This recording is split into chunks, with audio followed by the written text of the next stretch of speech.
If you are not sending a weekly newsletter to your Realtor database, you're missing out.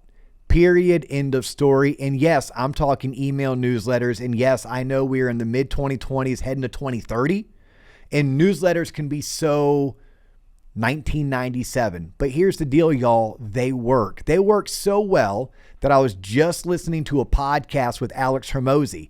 His advice to one of his clients who runs a multi-billion-dollar business was to start incorporating newsletters in order for him to see his sales go up by 35%.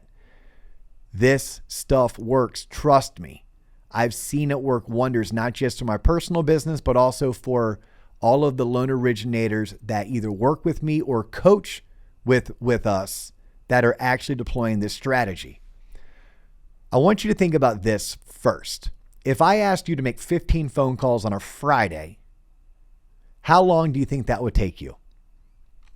My guess, based on my experience, it would take you somewhere between 30 and 45 minutes to make 15 phone calls, depending on how many people actually picked up.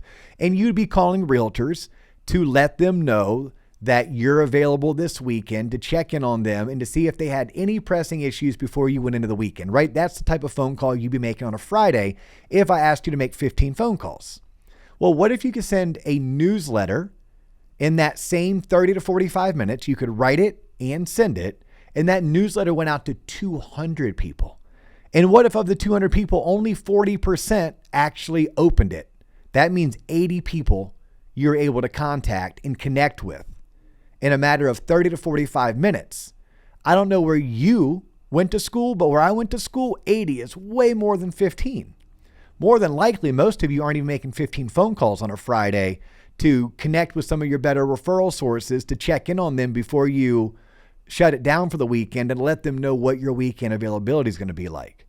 Well, if 15 is not a big enough number that's worth your 45 minutes, maybe 80 is the right number.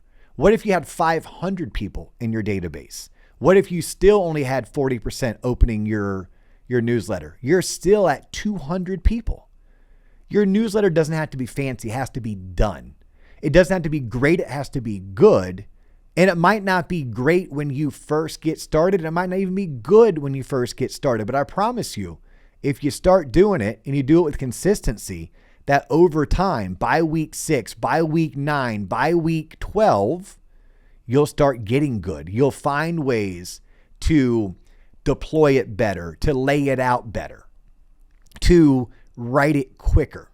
So here's the deal when it comes to newsletters. Here are 5 things I have learned by successfully sending newsletters that I want you to know. The first thing you should know, it needs to be the best newsletter that you can write and send in 45 minutes or less.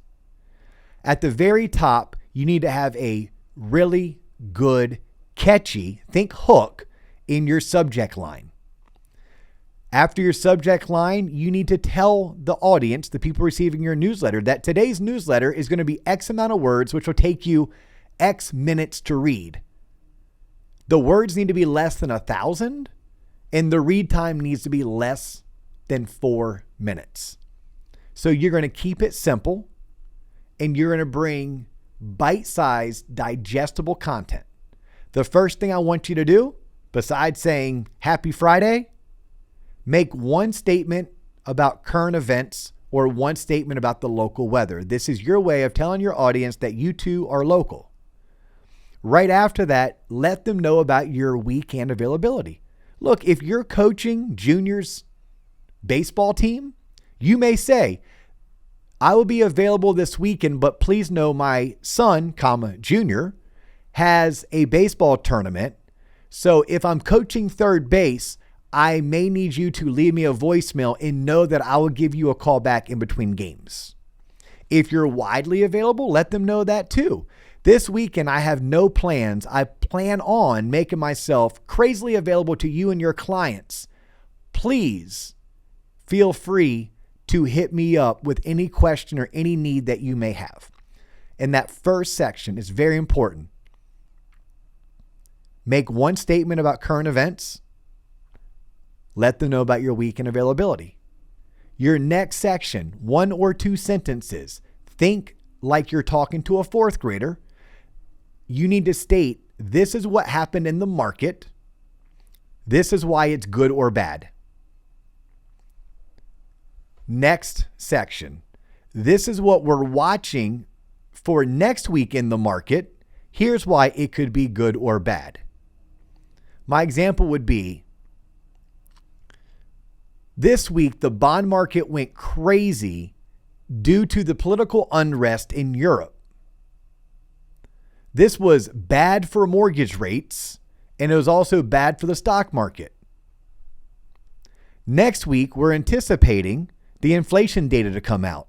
All signs are pointing towards inflation dropping again.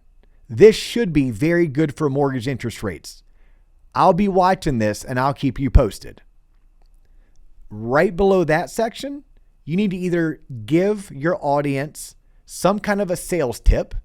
Think real estate sales tip, maybe something you and your buddy ChatGPT put together.